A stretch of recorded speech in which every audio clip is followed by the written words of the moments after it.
The Havelis have beautiful paintings that adorn their walls, painted predominantly in blue, maroon, yellow, green, and indigo.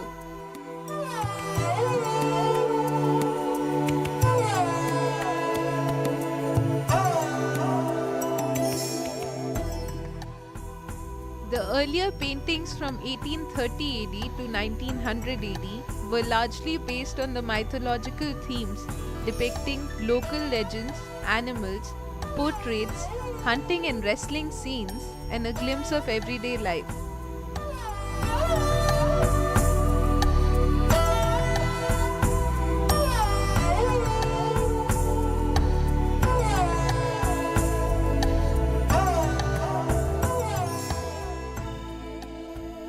In order to meet the changing taste and in keeping with the arrival of European prints and art objects, the painters created acres of wall paintings covering every conceivable subject, from religious works to erotic texts, from court scenes to street scenes, and scenes of religious festivities to circus and tamasha.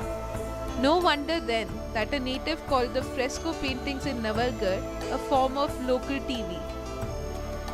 वो अपने मकान पर painting करवाते थे ना जी। वो painting में रामलीला करवाते थे। अच्छा। रामलीला में राम की क्या क्या घटना घटी, हाँ, हाँ। राम कैसे पैदा हुआ, हाँ, हाँ। राम कैसे रावण को मारकर लंका अच्छा। जलाई, हाँ, हाँ। पूरी सीनरी हाँ। वहाँ पे लगाते थे। हाँ, हाँ। और ऐसे ही कृष्ण लीला कृष्ण लीला, हाँ। बताते थे, हाँ। कोई सूर्य लीला बताते थे, हाँ, कोई हाँ। हनुमान लीला बताते जी, थे। जी। ऐसे सब अपने अपने मकानों पे लिखवाते थे सुंदरता के लिए। जी। अच्छा। तो भगवान की जो दी हुई चीज है जी, जी, तो जी। भगवान ने उसमें निवास करे। जी। इसीलिए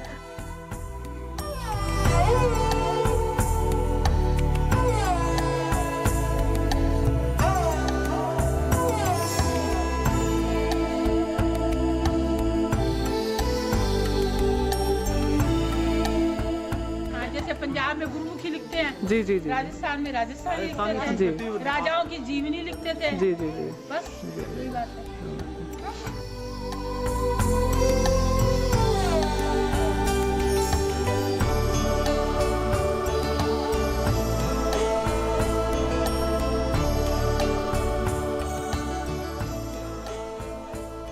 Now cars replaced elephants and traditional Indian miniatures mingled with the naturalism of Western paintings to produce interesting hybrids.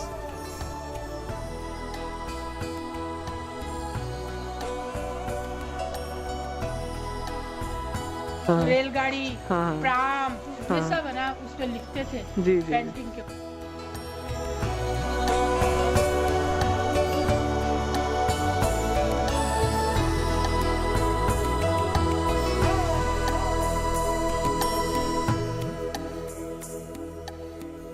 The men had to be away on business for long, leaving the women and children behind in the safety of their hometown.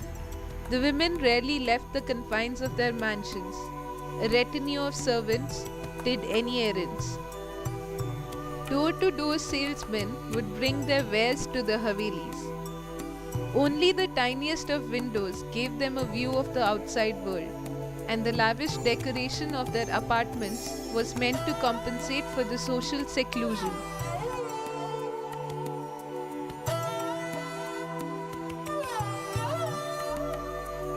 The vibrant colors and exquisite details of the frescoes, covering almost every square inch of available wall space, also compensated for the blank palette of the desert environment.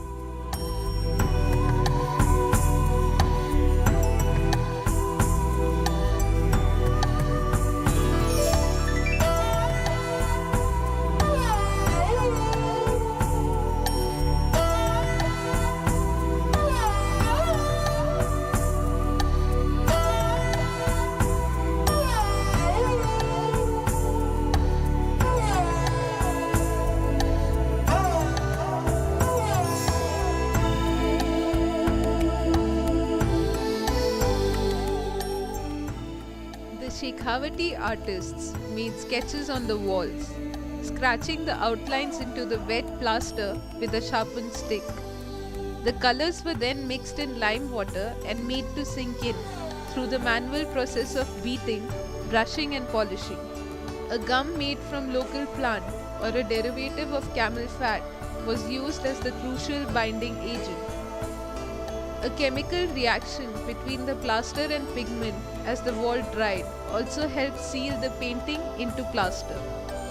The artist had to work with speed as well as skill, painting while the plaster remained wet.